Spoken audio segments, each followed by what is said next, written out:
Bismillahirrahmanirrahim. Assalamualaikum warahmatullahi wabarakatuh. Selamat datang Bapak Ibu peserta pengabdian atau dosen berkegiatan di luar kampus. Ini menyambung materi terakhir dari rangkaian tentang penulisan karya tulis ilmiah. Nah, tentu dari berbagai materi yang sudah dipaparkan oleh senior-senior sebelumnya, maka pada kesempatan ini izinkan saya untuk memberikan beberapa paparan terkait dengan bagaimana melatih berpikir kritis dan kreatif. Ini hal yang sangat penting, terutama untuk menunjang kemampuan Bapak Ibu dalam penulisan karya ilmiah. Nah, dalam beberapa pertemuan, mungkin Bapak Ibu sudah pernah menerima berbagai pelatihan terkait dengan penulisan penelitian tindakan kelas, terus kemudian berbagai penelitian yang sifatnya studi literatur. Maka di sini saya akan mencoba untuk memunculkan kembali, membangkitkan kembali kreativitas dan daya kritis Bapak Ibu semuanya. Hal ini tentu tidak terlepas dari amanah undang-undang. Nah, apa sebenarnya kreativitas? Di sini mungkin Bapak Ibu kalau yang dari matematika ataupun pernah ya belajar tentang irisan. Jadi kreativitas itu adalah irisan dari keterampilan berpikir kritis, keahlian, dan motivasi. Orang bisa kreatif itu jika memiliki tiga hal ini. Jika orang punya motivasi saja tapi tidak memiliki keterampilan berpikir kreatif, maka dia tidak akan memiliki kreativitas. Begitu juga orang yang punya ide kreatif, punya motivasi, tapi tidak memiliki keahlian, maka biasanya jika hanya dua ini saja, itu akan menjadi mimpi saja. Hanya akan menjadi mimpi. Karena apa? Hanya berupa angan-angan. Punya daya kreatif, tapi tidak didukung dengan kemampuan. Begitu juga orang yang punya motivasi, tapi punya expertise, punya keahlian dan punya motivasi, tapi tidak didukung dengan creative skill, maka biasanya dia hanya melakukan hal yang sama. Hal yang sama. Karena apa? Dia ada motivasi dan ada keahlian. Pasti yang dilakukan akan sama dengan yang sudah pernah dilakukan sama dia. Hanya saja dia orangnya rajin, punya motivasi untuk melakukan, punya keahlian, tapi karena tidak ada kreativitas, maka dia akan melakukan hal yang sama terus-menerus. Begitu juga ketika orang memiliki daya kreativitas, dia punya keahlian, tapi nggak punya motivasi. Akhirnya apa? Dia menjadi orang yang kurang produktif. Kurang produktif. Bisa sih, tapi dia bisa dikesankan agak malas gitu ya. Motivasinya rendah, padahal punya kemampuan, kemampuan atau keahlian, dan juga keterampilan berpikir kreatif. Sehingga hal ini saja memang tidak cukup Bapak Ibu. Perlu ada ketiga-tiganya sehingga disinilah makna kreativitas. Kreativitas itu akan terbentuk manakala terjadi irisan di antara tiga hal ini. Nah, sekarang Bapak Ibu tinggal mengidentifikasi diri Bapak Ibu. Punya pengalaman yang banyak. Oke, Bapak Ibu menjadi guru sudah puluhan tahun di MTS ini. Maka setidaknya Bapak Ibu sudah memiliki keahlian dalam pembelajaran, dalam mengelola kelas. Mungkin Bapak Ibu sudah punya keterampilan berpikir kreatif. Idenya banyak. Idenya selalu bermunculan. Tapi motivasi yang rendah karena apa? Biasanya merasa tua.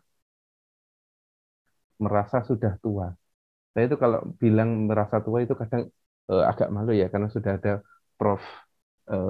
Sugijo yang kemarin membersamai kita di usia yang eh, sangat sepuh, tapi beliaunya masih sangat aktif, beliaunya masih sangat penuh semangat untuk membersamai Bapak Ibu. Kadang motivasi yang rendah karena apa? Karena merasa kurang butuh. Kenapa saya harus membuat penelitian? Saya segini aja sudah cukup. Pangkat saya 3B sudah cukup, tidak mau naik lagi. Nah, maka perlu ada motivasi. Nah, motivasi ini bisa datang dari mana?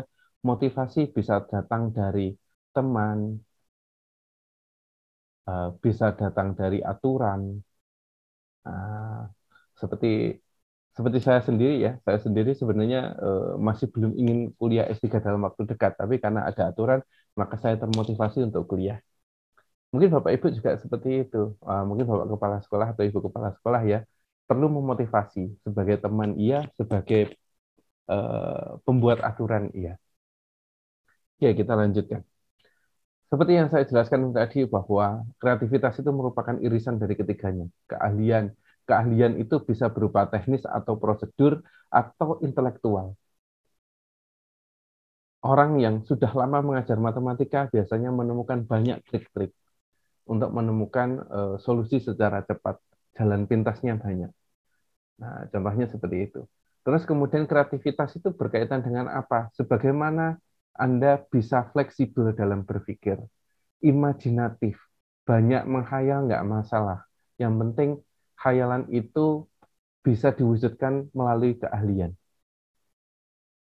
Saya mengimajinasikan anak-anak itu bisa nabung 50% dari uang sakunya setiap hari. Nah, pakai inovasi apa misalnya dari guru ekonomi. Atau mungkin yang paling jadi momoknya anak-anak, misalkan bahasa Inggris.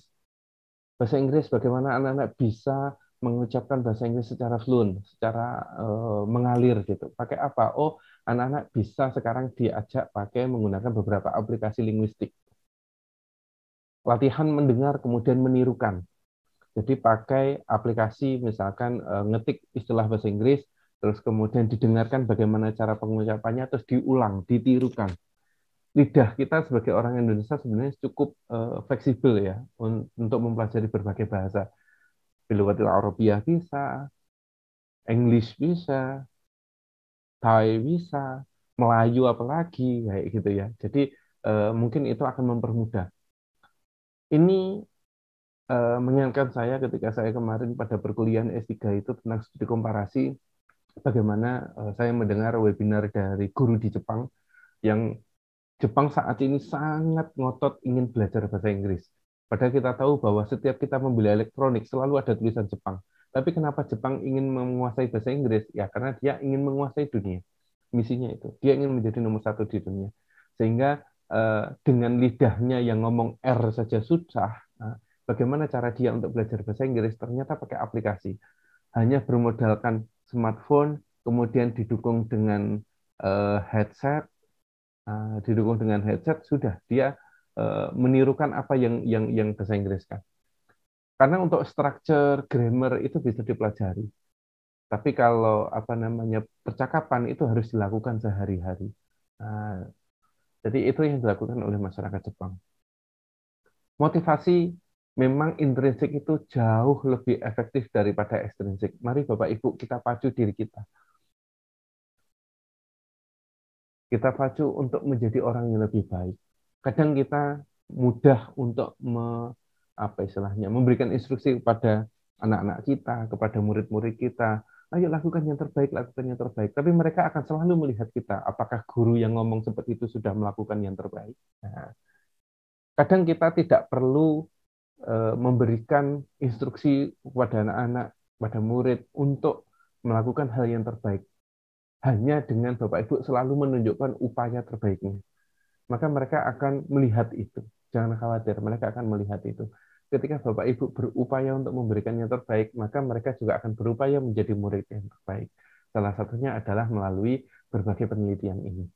Tahu Bapak Ibu, kalau PTK-nya berhasil, itu bukan sekedar jadi karya ilmiah, tapi akan memberikan apa namanya ya kesuksesan kepada anak-anak. Ingat bahwa PTK itu kan berangkat dari ada masalah di dalam kelas.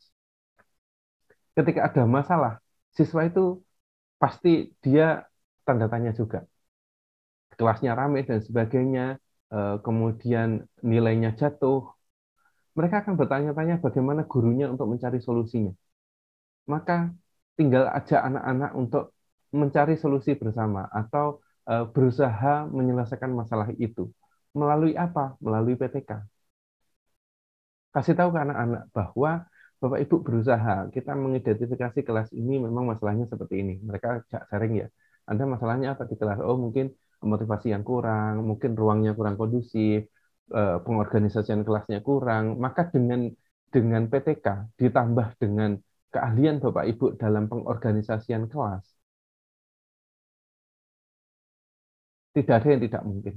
semuanya akan mungkin. Nah, setelah mereka PTK ini berhasil, maka saya yakin nilainya akan tinggi, motivasinya pun juga akan bagus. Ya. Apa yang diperlukan ketika orang ingin bertindak kreatif? Tentu yang pertama, kita bentuk mindset-nya dulu.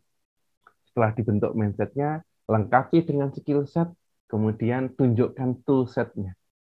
Jadi ada pikirannya, ada keterampilannya, ada tools-nya, alat-alatnya, peralatannya apa saja. Mari kita mulai dari perbedaan ini. Mengapa setiap orang sebagai manusia yang memiliki organ tubuh hampir bisa dikatakan sama gitu ya, semuanya punya otak, semuanya punya hidung, punya indrawi lah, punya indrawi yang lengkap. Kemudian mereka bisa sangat berbeda-beda. Bahkan saya yakin kemarin dalam forum itu pikirannya akan berbeda-beda dari Bapak Ibu. Nah, di sini apa yang membedakan? Tentu yang membedakan salah satunya adalah mindset-nya. Kadang apa yang kita lihat itu tidak sebanding dengan apa yang tersembunyi. Justru lebih besar dari yang tersembunyi itu. Jadi apa yang dipikirkan seseorang, apa yang dirasakan seseorang, itu kadang nggak akan terlihat. Ada guru yang banyak merenung, bukan berarti dia merenung karena memikirkan hutang, tapi bisa jadi di dalam pikirannya sedang berkecamuk bagaimana menyelesaikan permasalahan di dalam kelas. Bagaimana perasaan dia, bagaimana keyakinan dia untuk merubah kelas itu menjadi lebih baik.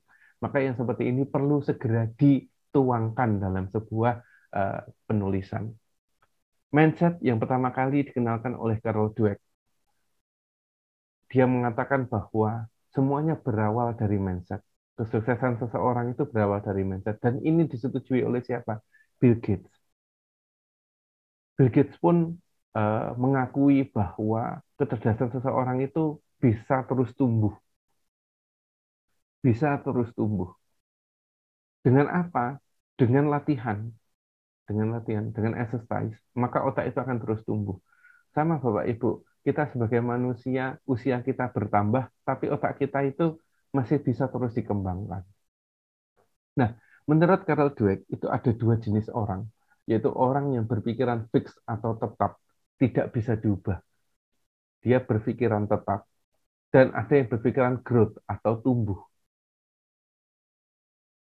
Dua hal ini yang membedakan orang, ada orang yang sangat kaku sekali, ada orang yang sangat open mind, sangat terbuka, diberi masukan ya oke, dikritik didengarkan, apa ya istilahnya ketika ada orang yang menilai itu nggak canggung, nggak ingin terlihat buruk di depan orang dan sebagainya. Nah, sebenarnya pada sesi yang lalu saya ingin Bapak Ibu untuk mengerjakan ini. Saya ingin melihat mengukur sebenarnya kemampuan Bapak Ibu itu di bagian mindset itu seperti apa. Kategorinya fixed mindset ataukah growth mindset. Bapak Ibu bisa menilai ini ya, mulai dari 0 sampai 5. Sesuai dengan ininya Bapak Ibu, apa namanya, keadaan asli Bapak Ibu. Nah, setelah itu dihitung, menggunakan ini bisa, kemudian dijumlahkan. Saya tidak akan membahas dalam tentang itu. Nanti mungkin di lain sesi. Oke, apakah Anda termasuk fixed mindset atau growth mindset? Silahkan gunakan alat ukur ini tadi. Skor Anda berada di angka mana? Silahkan nanti dibaca, kemudian disesuaikan. Jika Bapak Ibu ada yang merasa kebingungan, membutuhkan pencerahan tentang mindset ini, mungkin Bapak Ibu bisa langsung WhatsApp ke saya. Oke, apa yang membedakan orang fix dan orang growth? Atau fix itu orang yang tetap. Orang yang tetap itu menganggap bahwa talenta itu adalah segalanya dan harus terlihat cerdas dan pandai. Ini juga orang yang paling saya benci ya. Kalau ada orang yang ingin selalu terlihat sukses, dia ingin terlihat pintar, padahal sebenarnya juga biasa-biasa saja. Dia selalu mencari hal-hal yang aman. Nah, itu paling orang yang sangat kelihatan bahwa orang itu adalah fixed mindset. Nah, kalau orang growth mindset, kecerdasan itu adalah hasil dari proses belajar dan berjuang. Makanya ini yang menyebabkan orang Indonesia itu paling suka, kenapa orang Indonesia itu tidak kreatif ya, itu salah satunya karena ini, mindsetnya sudah salah. mindset-nya itu ingin terlihat pandai, ingin terlihat cerdas, tapi tidak melihat proses.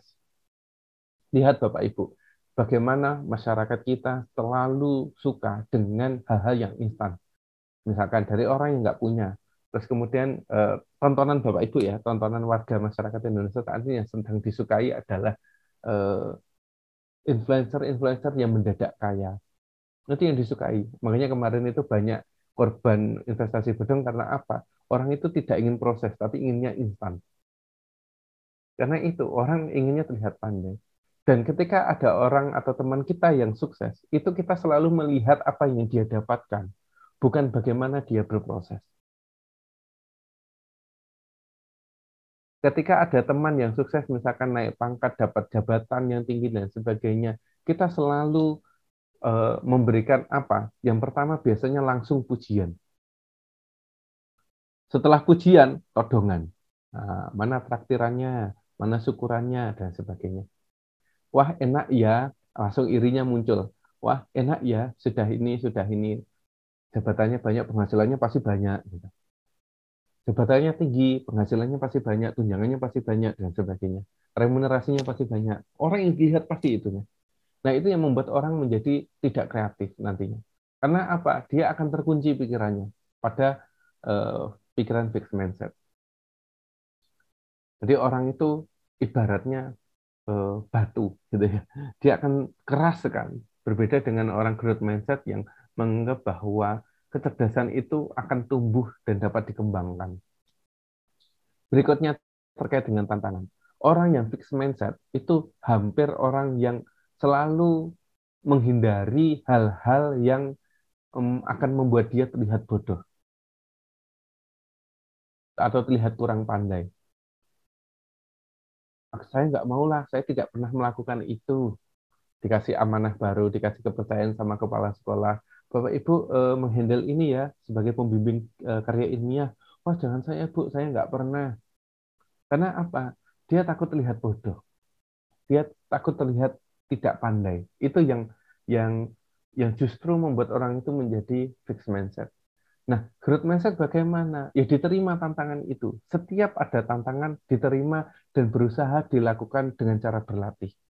Bukan menjalankan apa adanya, tapi terus berlatih.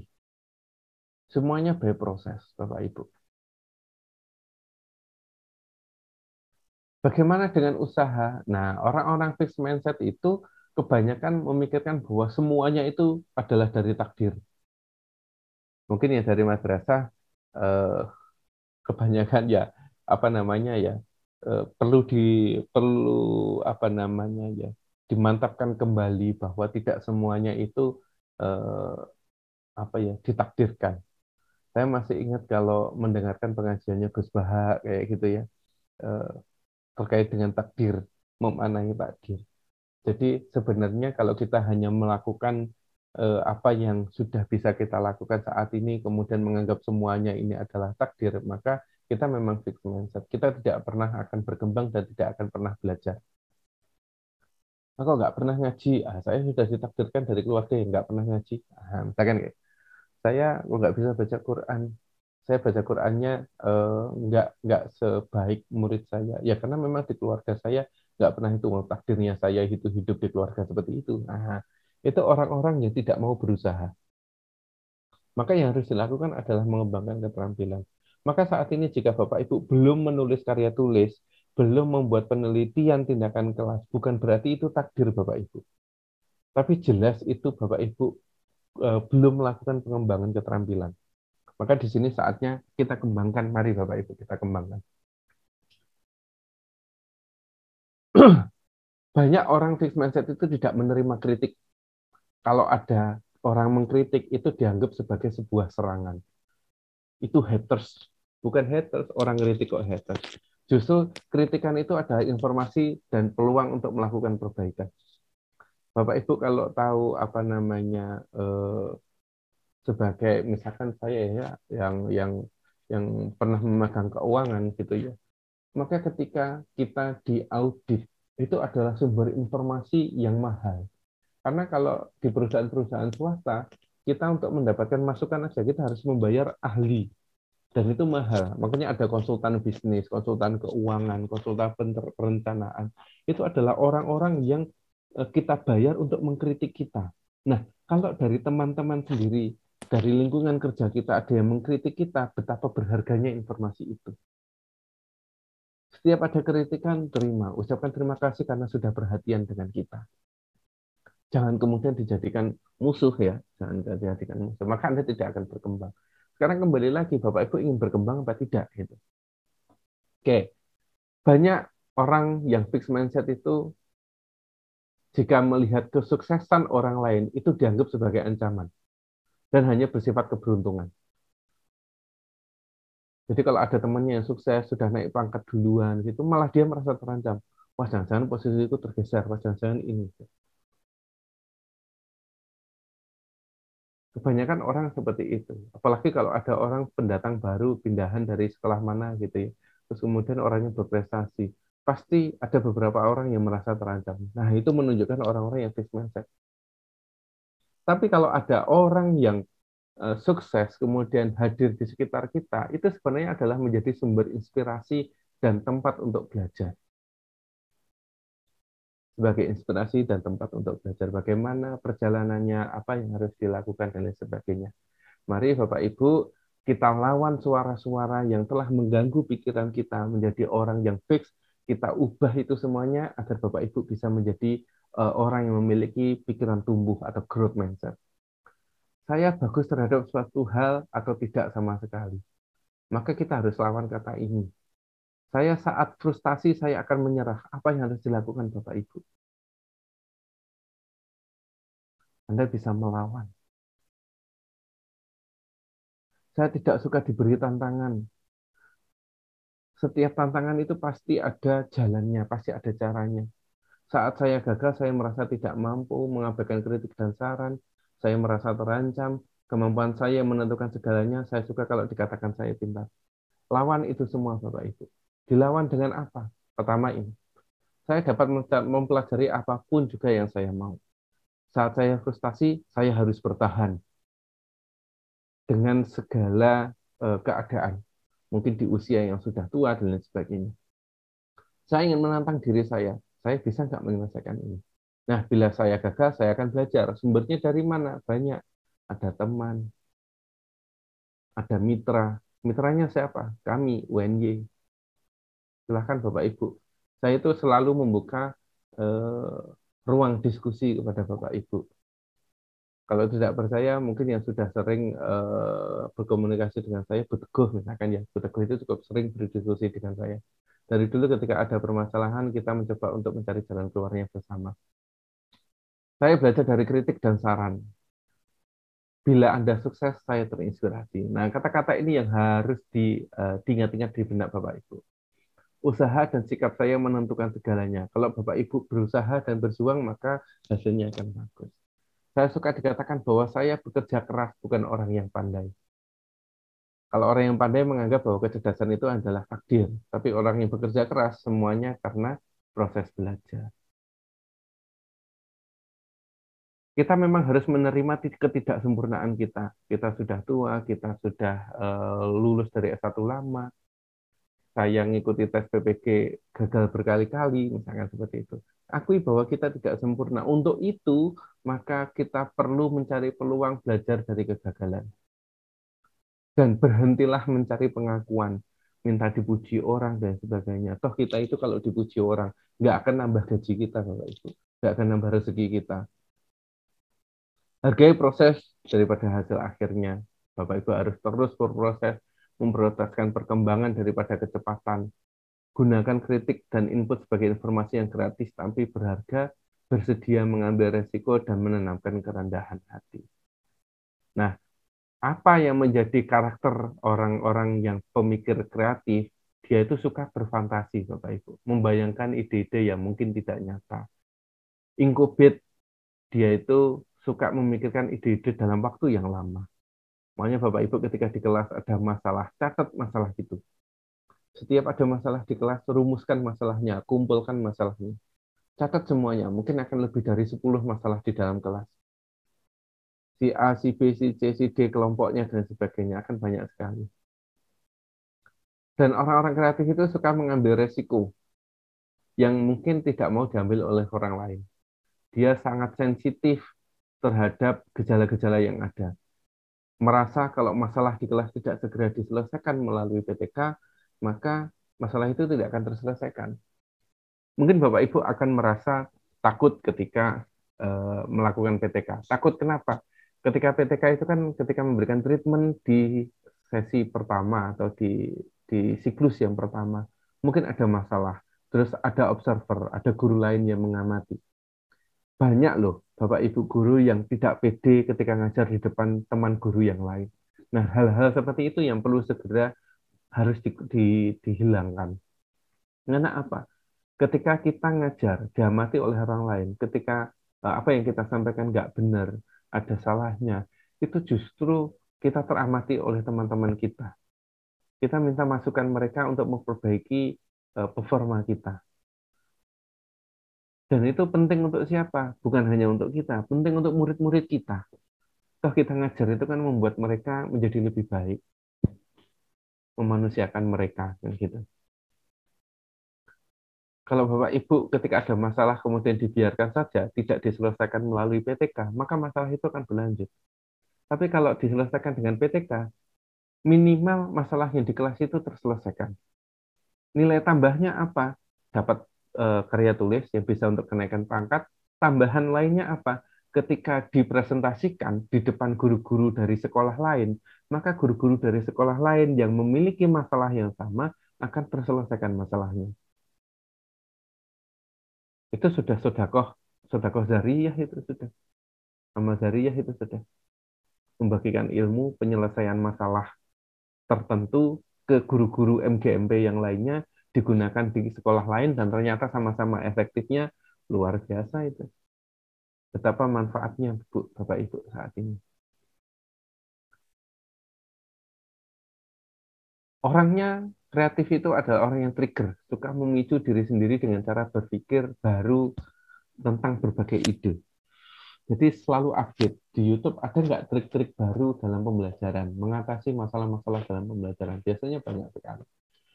Nah, karakter yang lain adalah clarify atau memperjelas isu. Makanya isu itu akan jelas ketika Anda melakukan PTK. Wawancara, dialog dengan siswa, kenapa Anda bisa memiliki motivasi yang rendah, kenapa nilai Anda rendah, dan sebagainya. Kesulitannya apa? Orangnya juga objektif, berdasarkan fakta, data, dan contoh. Open mind, selalu berpikiran terbuka terhadap semua ide dan sudut pandang dari teman-temannya. Loose, bersedia mengubah sudut pandang bila mendapatkan fakta-fakta baru. Jadi persepsi itu memang bisa datang dari mana saja ya Bapak Ibu. Nah, tentu Bapak Ibu akan berpikir, sebenarnya saya itu kalau ingin menjadi kreatif, mulainya dari mana? Gitu kan? Mulainya dari mana? Mulainya dari pengamatan ini Bapak Ibu. Ini adalah keterampilan mengamati. SCUMS namanya. SCUMPS. Size, Color, Use, Material, Part, Shape. Oke, kalau kita bicara pembelajaran, maka pembelajaran itu masuk dalam ranah proses, bukan ranah produk. Ini saya ngambil secara teoretik sehingga muncul dua ini. Kalau produk, misalkan untuk kewirausahaan, Bapak Ibu yang mengajarkan kreativitas ke anak-anak, prakarya dan sebagainya, maka bisa mengamati melalui ini. Kalau ada barang, ada produk, ukurannya bisa diubah enggak? Sama kayak ada bakpia, ada big pia. Kalau ukuran normal namanya bakpia, kalau ukuran jumbo namanya big pia. Pia yang ukurannya besar. Nah, itu contoh dari apa yang bisa diamati. Oke. Waktu, orang, biaya bisa diubah. Kemudian tampilan, petunjuk, rambu-rambu atau aturan. Cara kerja, aturan, kebijakan, peralatan kerja, produk, organisasi kerja, sarana, lokasi. Contoh, saya ingin menyelesaikan sumber belajar anak saat ini adalah buku, tapi anak-anak saya itu malas buka buku, sukanya lihat konten TikTok misalkan. Maka Anda membuat video materi singkat yang waktunya hanya 1 menit diunggah di TikTok. maka ini adalah apa saja proses yang bisa diubah, maka tampilan bisa diubah, yang biasanya dari buku, dari ini. Kemudian cara kerja juga bisa diubah. Peralatan kerjanya juga diubah. Yang awalnya menggunakan buku, menggunakan video. Sarana lokasi tidak berubah. Nah, misalkan seperti itu. Oh, saya ingin membuat tadi yang belajar bahasa Inggris biar pengucapannya fasih, maka kadang gurunya itu sendiri kan meskipun guru bahasa Inggris, lidah Jawanya kadang tidak lepas. Maka bisa menggunakan tools yang ada di aplikasi di Android. Nah, misalkan gitu. Dengan judul PTK-nya misalkan meningkatkan kemampuan komunikasi atau pronunciation pada siswa MTS menggunakan aplikasi apa gitu. Nah, maka di situ akan mudah. Misalkan awalnya dengan treatment biasa, ternyata memang pronouns-nya jelek gitu ya, nilainya nggak bagus. Nah, kita ubah dengan dia mendengarkan, kemudian berusaha mengucapkan sesuai dengan apa yang dia dengar. Nah, dengan begitu maka akan banyak kosakata yang bisa mereka tirukan ucapannya. Contoh yang paling sederhana biasanya kalau saya mancing ke anak-anak itu kata ini. Nah, ini kalau anak-anak baca banyak bacanya itu development, develop, nah, develop. Bacanya banyak itu. Padahal kalau dalam pronouns yang benar itu adalah develop, kan gitu.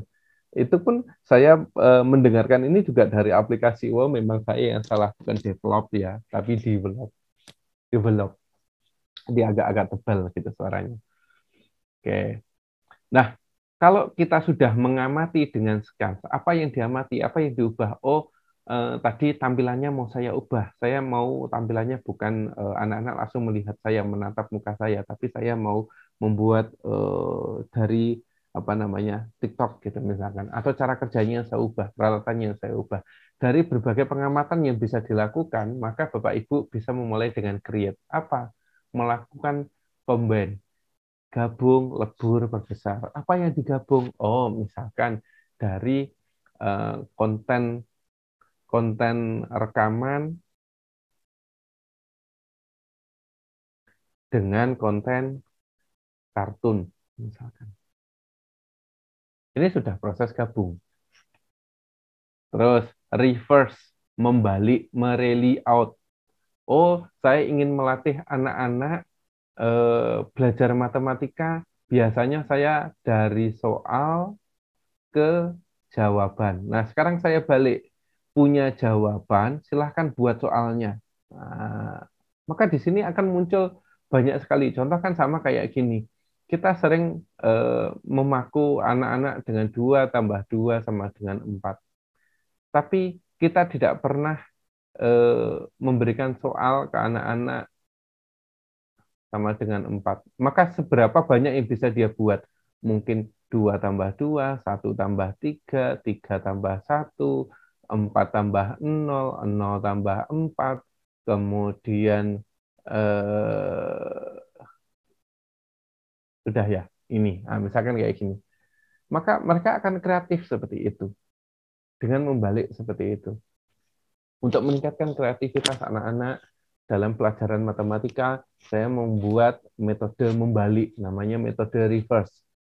Saya sediakan beberapa jawaban anak-anak yang membuat soalnya, misalkan kayak gitu. Nah, itu akan meningkatkan kreativitas mereka. Kemudian mereka membuat contohnya, misalkan. Atau dari bangunan rumah, misalkan, temukan rumus-rumus yang bisa digunakan untuk menghitung keliling luas dari rumah tersebut, misalkan kayak gitu. Dikasih bangunan foto rumah gini ya, foto rumah untuk mengukur rumah itu rumus apa saja yang bisa Anda gunakan. Oh, rumus luas persegi panjang, panjang kali lebar. Oh, rumusnya segitiga. Terus misalkan di sini ada jendelanya bulat, oh jendela. Mereka selalu merumuskan rumusnya apa, kayak gitu. Mengidentifikasi rumah ini untuk ingin mengetahui untuk misalkan ya saya ingin menghitung bahan yang saya butuhkan untuk membuat rumah ini, maka rumus apa saja yang saya perlukan. Nah, misalkan kayak gitu. Oh, anak-anak mengidentifikasi, oh di sini ada rumus persegi panjang, ada rumus segitiga, ada rumus lingkaran, ada rumus eh, trapesium, misalkan seperti itu, jajaran jenjang dan lain sebagainya. Mungkin akan lebih banyak lagi, tabung dan lain sebagainya. Kemudian eliminate. Eliminate itu menghapus atau memperkecil. Misalkan anak-anak eh, membuat simplifikasi dari suatu proses, penyederhanaan pemahaman. Misalkan dalam bahasa Indonesia meringkas kata, meringkas kalimat, bukan kata ya, kalau kata sudah ringkas. Meringkas kalimat sehingga nanti hanya akan ada beberapa kata kunci. Maka di situ anak-anak akan lebih mudah untuk menemukan kata kunci. Kata kunci. Kadang mahasiswa saja itu agak kesulitan untuk menemukan kata kunci dari suatu kalimat. Maka diajarilah mereka mana yang menjadi kata keterangan waktu, tempat, nggak penting, hapus. Kata hubung mana, hapus. Tinggal sisakan subjek atau predikat. Mana yang menjadi definisi? Oh, yang menjadi definisi adalah ternyata predikatnya. Maka predikat itulah yang menjadi kata kuncinya. Oh, kalau ternyata pemaknaan itu muncul dari subjek, maka subjek itulah yang akan menjadi kata kuncinya. Seperti itu. Berikutnya alternate, ganti atau tukar. Nah, ganti ini bisa dengan metode-metode. Misalkan nih, Bapak Ibu em, apa namanya ganti itu misalkan apa ya misalkan dalam metode pembelajaran talking stick misalkan talking stick sticknya diubah dengan apa sticknya yang disukai sama anak-anak gitu ya. Misalkan permainannya olahraga nih, guru-guru olahraga nih, misalkan. Kalau di dalam metode ada talking stick, kita nggak pakai talking stick, tapi sambil passing bola. Materinya tentang pemahaman permainan bola voli, misalkan gitu. Permainan bola voli atau bola sepak, misalkan. Bola voli saja, misalkan.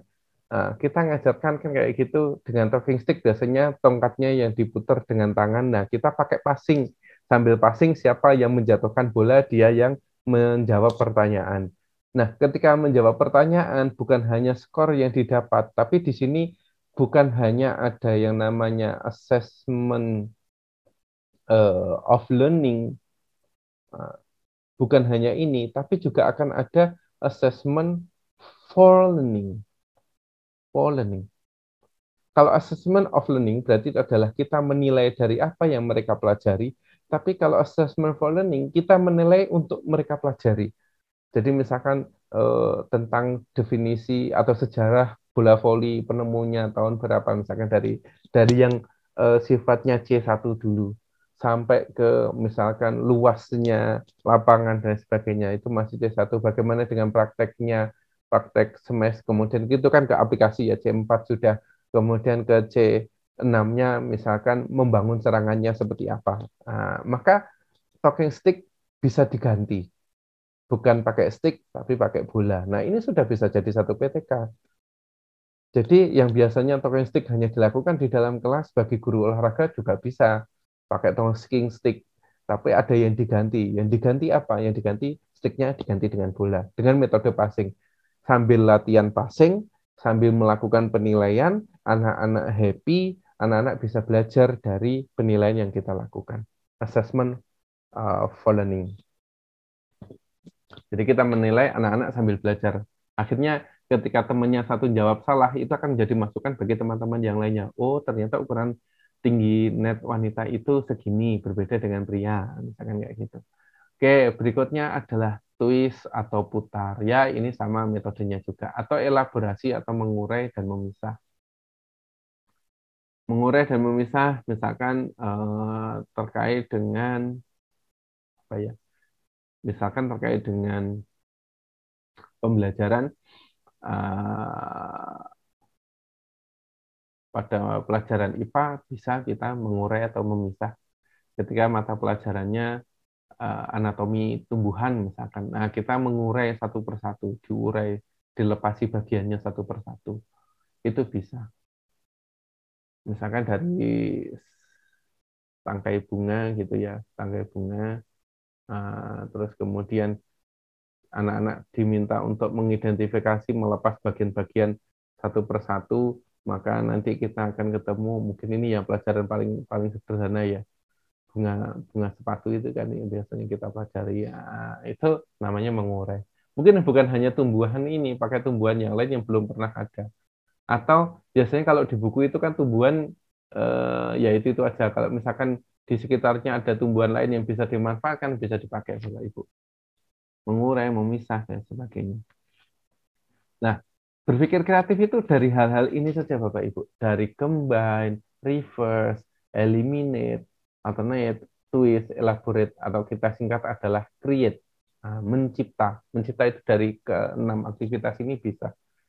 Makanya Bapak Ibu, sebenarnya ide kreatif itu banyak sekali di dalam kelas kita. Tinggal kita bagaimana mengamati dulu dari uh, mengamati dulu. Previous, mana previous? Kita bisa mengamati dari yang sebelumnya, dari mana? Dari sini ya. Mengamati tadi melalui sekam, apa saja yang bisa diotak-atik di dalam kelas. Mau tampilannya, mau cara kerjanya, mau peralatannya, organisasinya, sarananya, dan sebagainya. Kalau tadi talking stick menggunakan bola, berarti kan sarananya yang diubah. Maka kemudian diotak-atik pakai ini, rumus kerja. Maka akan banyak ide yang bisa jadi bahan PTK, Bapak Ibu. Tentu dengan membaca referensi ya, tentu dengan membaca referensi. Nah, kalau kita sudah bisa mengamati, kita sudah bisa kreatif, maka sudah saatnya kita kritis. Nah, proses kritisnya melalui apa? Proses kritisnya melalui camper. Nah, ini skill. Dengan konsekuensi atau dampak. Yang kita pikirkan adalah konsekuensi dan dampaknya. Kalau kita melakukan melakukan aktivitas, misalkan tadi ya, siswa dalam pelajaran olahraga melakukan talking stick dengan bola sambil belajar passing. Dampaknya apa? Oh, dampaknya anak-anak dapat mengikuti pembelajaran dengan happy, lihat teman-temannya ketawa, mereka bisa belajar dari kesalahan-kesalahan passing dan lain sebagainya. Kemudian menggunakan asumsi. Selain memikirkan dampak, maka yang harus dipikirkan Bapak Ibu adalah asumsi. Asumsinya apa yang harus dipenuhi? Oh, semuanya dalam keadaan sehat. Semuanya masuk, misalkan kayak gitu. Alatnya ada, dan sebagainya. Pendekatannya seperti apa? Oh, ini pendekatannya mau individu, apa kolaboratif. Nah, kemudian yang menjadi main isunya apa? Isu utama sama fokusnya. Oh, saya ingin anak-anak itu lebih aktif, joyful, pembelajaran yang sangat menyenangkan. Ini fokusnya ke sana misalkan. Kemudian prejudisnya atau praduganya atau firasatnya Bapak Ibu menduga, maka disinilah yang nanti akan muncul hipotesis sebenarnya. Dugaan saya, kalau saya gunakan pembelajaran dengan metode tadi, anak-anak itu akan mencapai dampak itu. Nah, misalkan seperti itu. Kemudian berpikir evidence atau bukti. Contohnya mana? Oh, sudah ada bukti-bukti contoh dari mana Bapak Ibu? Dari penelitian yang sudah ada. Penelitian terdahulu.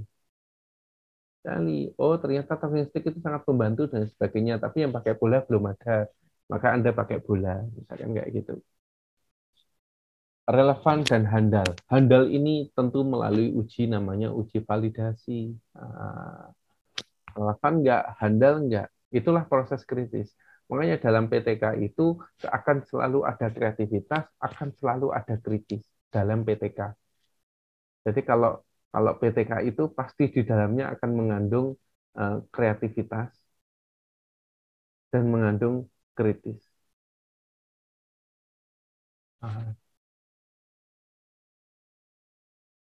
Kreatif dari mana? Asalnya tadi dari pengamatan. Pengamatan. Ini adalah skill, Bapak Ibu. Ini adalah skill.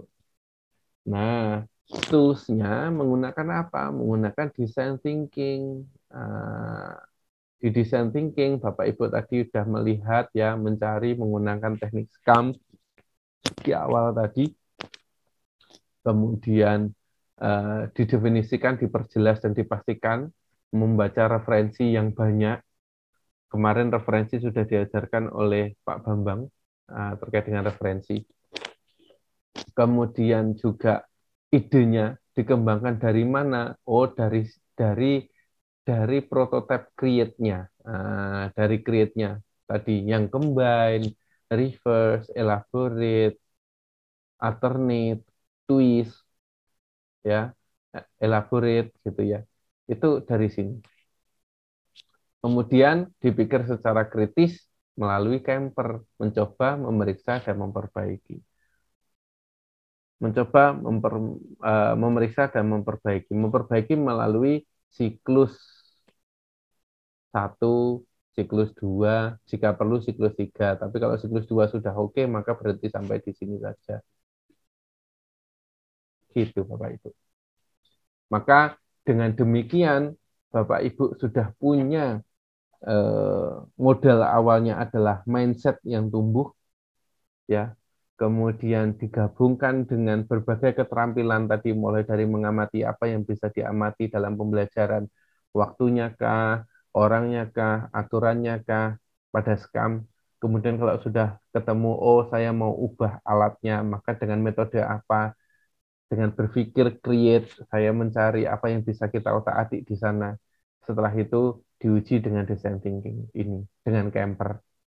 Nah, maka susunan inilah yang penting, Bapak Ibu. Bagaimana membuat kerangkanya? Ya, dibuat kerangkanya dulu, Bapak Ibu. Jangan langsung mengumpulkan buku-buku. Maka akan sangat baik kita akan membuat kerangkanya. Judulnya dulu, dibuat kategori-kategorinya, dikelompokkan, hierarkinya seperti apa. Ini saya pakai metode mind map ya.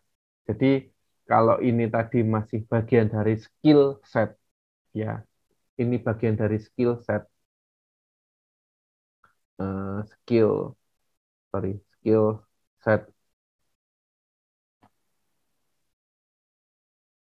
salah saya, benar, saya perbaiki, dari skill set, mulai dari SCAM, create, camper, disatukan dalam sebuah design thinking. Maka yang kita butuhkan saat ini adalah toolsetnya. Toolsetnya menggunakan apa? Bisa menggunakan mind map untuk membuat kerangkanya terlebih dahulu. Nah, misalkan dari pusat, kategori, hierarki, kemudian korelasi. Ini referensi sudah saya bagikan ke Bapak Ibu. Nah, contoh kayak gini ya, untuk PTK. Untuk PTK bisa judulnya apa, dibuat dulu kerangkanya, bikin pendahuluan, latar belakang, masalah, dan gagasan, buat aja mind map seperti ini. Ingat Bapak Ibu, dalam bahasa Indonesia itu kita sering diajarkan tentang deduktif. Maka kita cukup dengan membuat mind map-nya satu persatu kayak gini, tinggal digempangkan, tinggal dijabarkan. Jadi meneruskannya lebih gampang. Jadi Bapak Ibu membuat ininya dulu, kalau saran saya ya. Saya itu membuat tulisan itu selalu saya awali dengan mind map-nya dulu. Kalau sudah punya mind map di otak kita, kita mau menyelesaikannya dijadikan beberapa episode itu nggak akan sulit untuk mencari jalan kembali. Karena Bapak Ibu biasanya kalau sudah ngerjakan, tidak dibuat kerangkanya, terhenti karena ada tugas mendadak, besoknya mau membuka lagi, susah untuk mengembalikan pikirannya. Maka untuk mencegah hal itu, saran saya Bapak Ibu menggunakan mind map dulu. Dibuat mind map-nya, buat kerangkanya, jadi kalau misalkan sudah selesai sampai di penetapan fokus, misalkan, terus kemudian ada tugas dari kepala sekolah, kita terhenti di sini, jeda misalkan, maka untuk melanjutkan, tinggal melanjutkan yang ini, seperti itu. Kalaupun ini sudah selesai, cari kajian teorinya. Seperti itu Bapak Ibu.